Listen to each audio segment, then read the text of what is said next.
Assalamualaikum warahmatullahi wabarakatuh. Untuk sebelumnya perkenalkan, nama saya Muhammad Nawawi dengan NIM 19130101. Di sini saya akan mempresentasikan dari hasil saya yang berjudul Politik, Wilayah, dan Multilevel Tata Kelola.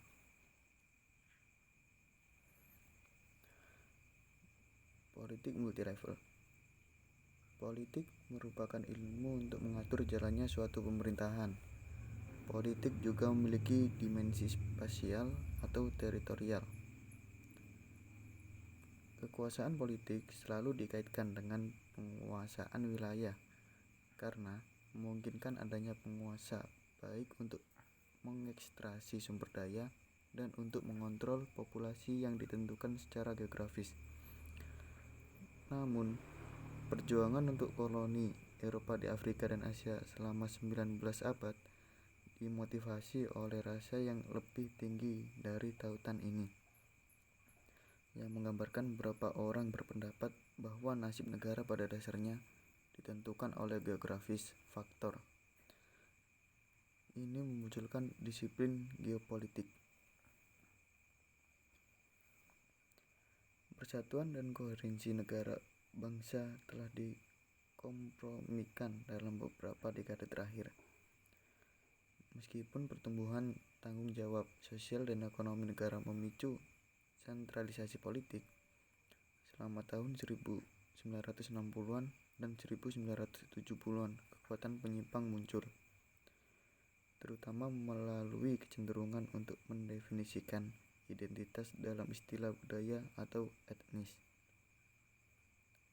Proses di mana otoritas politik telah ditarik ke bawah dalam negara telah dilengkapi dengan kecenderungan otoritas politik untuk juga disebut di luar negara, terutama melalui pembentukan atau penguatan organisasi-organisasi regional, politik, wilayah, dan tata kelola multilevel.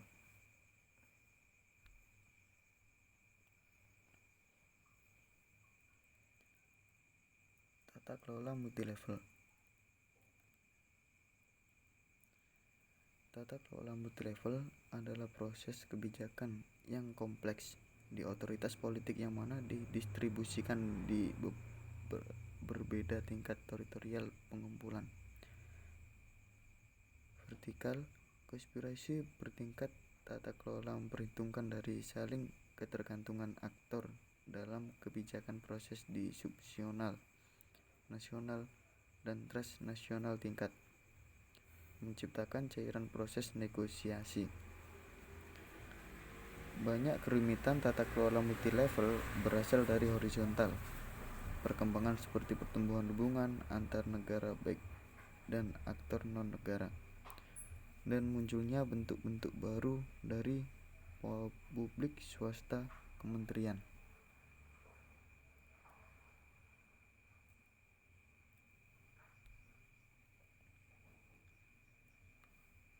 Sistem federal. Federal adalah pembagian kekuasaan antara pemerintah pusat, pemerintah provinsi, daerah, dan yang lainnya. Negara federasi terdapat pada kawasan yang sangat luas, dengan keanekaragaman suku budaya dan tingkat ketimpangan ekonomi yang boleh dibilang cukup tajam. Sistem pemerintah federal lebih umum daripada konfederasi sistem. Lebih dari sepertiga populasi di dunia diatur oleh negara bagian yang memilikinya, semacam struktur federal.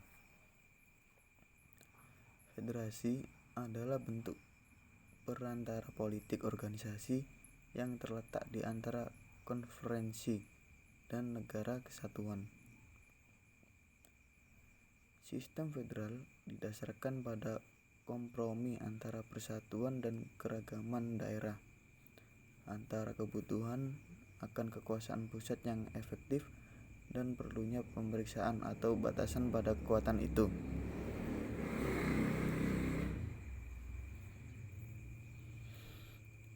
Ciri-ciri umum federalisme.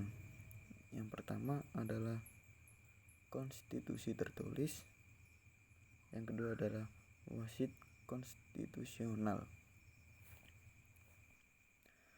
Konstitusi tertulis merupakan tanggung jawab dan kekuasaan setiap tingkat pemerintah, didefinisikan dalam konstitusi yang dikodifikasi atau tertulis.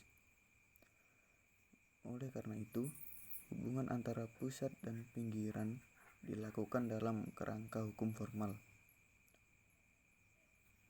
Otonomi setiap tingkat biasanya dijamin oleh fakta bahwa tidak ada yang mampu mengubah konstitusi secara sepihak, misalnya di Australia dan Swiss.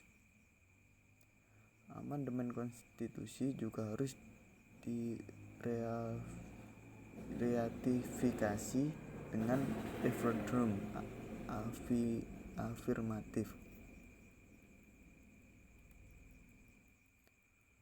Yang kedua adalah wasit konstitusional, yang merupakan ketentuan formal dari konstitusi ditafsirkan oleh Mahkamah Agung yang dengan demikian melakukan arbitrase dalam kasus perselisihan antara tingkat federal dan pemerintah negara bagian. Dalam menentukan bidang yuridikasi masing-masing di setiap tingkat,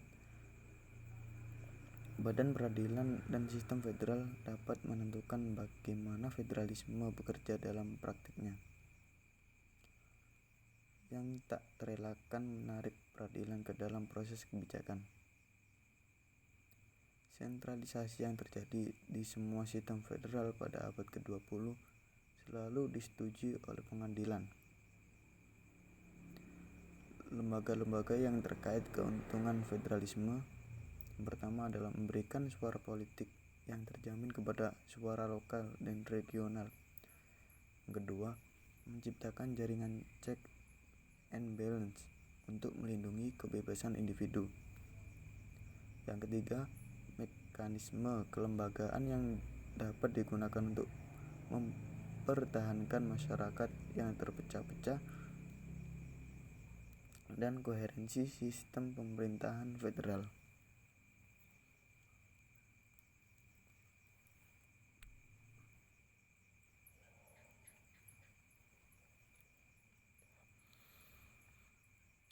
Selanjutnya adalah sistem kesatuan. Kekuasaan berdaulat dipegang oleh satu lembaga nasional.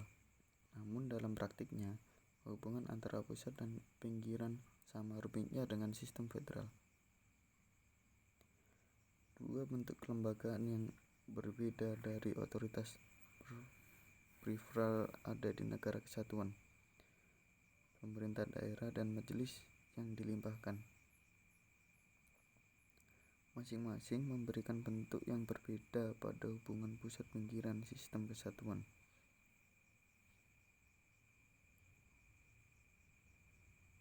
Sebagian besar negara yang kontemporer memiliki sistem pemerintahan kesatuan.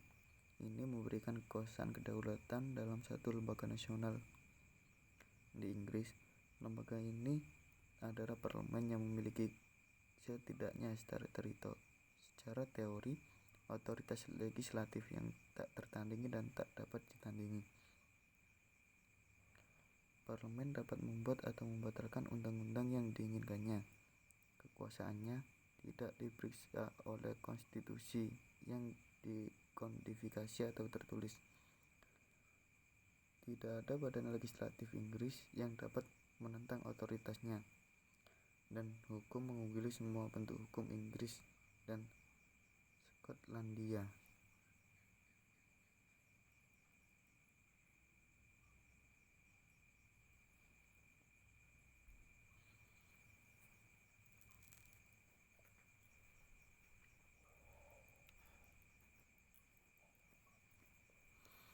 Selanjutnya adalah transnasional regionalisme. Secara umum, regionalisme adalah proses di mana wilayah geografis menjadi unit politik atau ekonomi yang signifikan.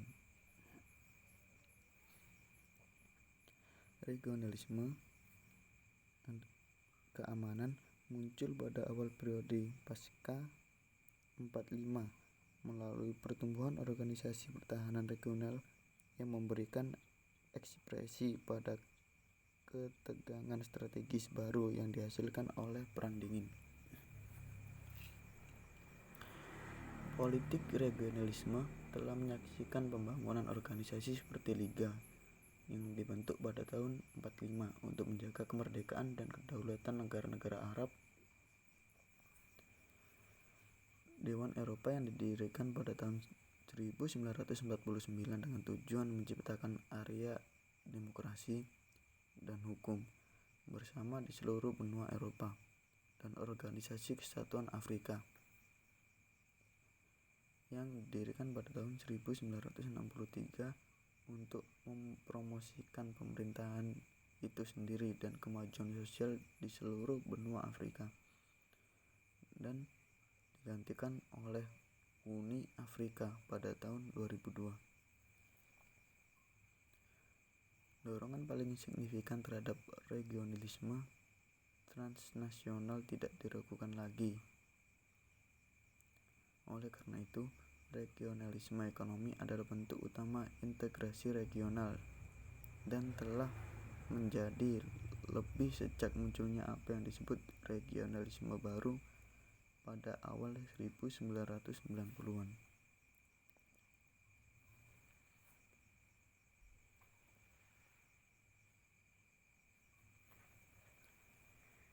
Eropa regionalisme.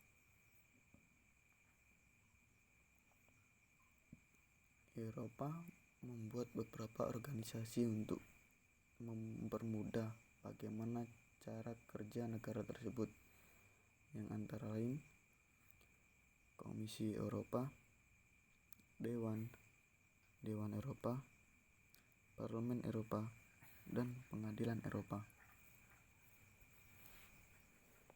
Komisi Eropa ini adalah lengan birokrasi eksekutif Uni Eropa yang dipimpin oleh 27 komisaris dan presiden.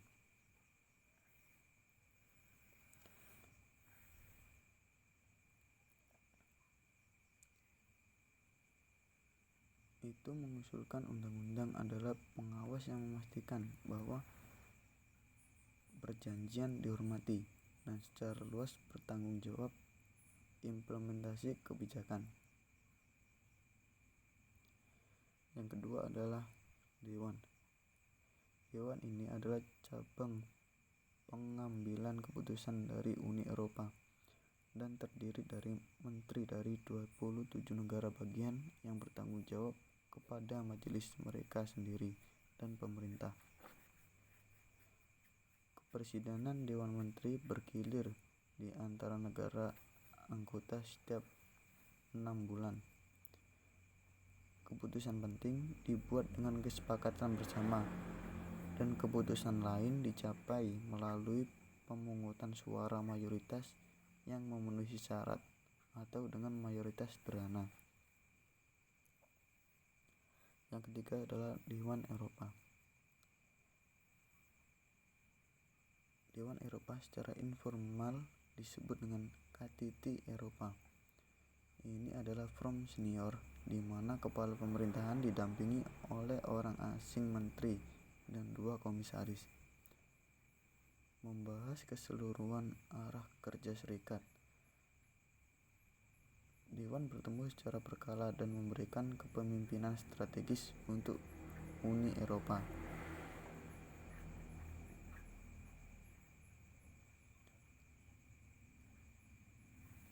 Yang keempat adalah Parlemen Eropa. Parlemen Eropa terdiri dari 754 anggota parlemen yang dipilih langsung setiap 5 tahun. Semua majelis yang meneliti dan bukan badan legislatif itu bagian dari perjanjian Lisbon yang sekarang memutuskan sebagian besar undang-undang Uni Eropa. Parlemen adalah wakil legislator dengan dewan berakhir hal-hal termasuk pertanian, kebijakan, energi, imigrasi, dan dana Uni Eropa dengan parlemen keputusan terakhir tentang anggaran. Terakhir adalah Pengadilan Eropa.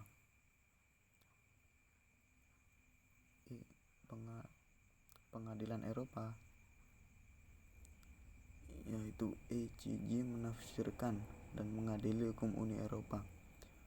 Ada 27 hakim, 1 dari setiap negara anggota, dan 8 advokat jenderal yang menasihati pengadilan. Sebagai hukum Uni Eropa, memiliki keunggulan atas hukum nasional anggota Uni Eropa yang menyatakan pengadilan dapat menolak hukum domestik. Sebuah pengadilan tingkat pertama menangani kasus-kasus tertentu dibawa oleh individu dan perusahaan. Uni Eropa adalah organisasi politik yang sangat sulit untuk dikategorikan. Dalam istilah yang ketat, itu bukan lagi konfederasi negara merdeka yang beroperasi atas dasar intergovernment. Negara anggota terus berfungsi sebagai negara bagian, masih berintensi pada masalah kepentingan nasional. Sebagai persatuan ekonomi, moneter, dan pada tingkat yang signifikan, politik dibawa melalui kerjasama sukarela antar negara. Uni Eropa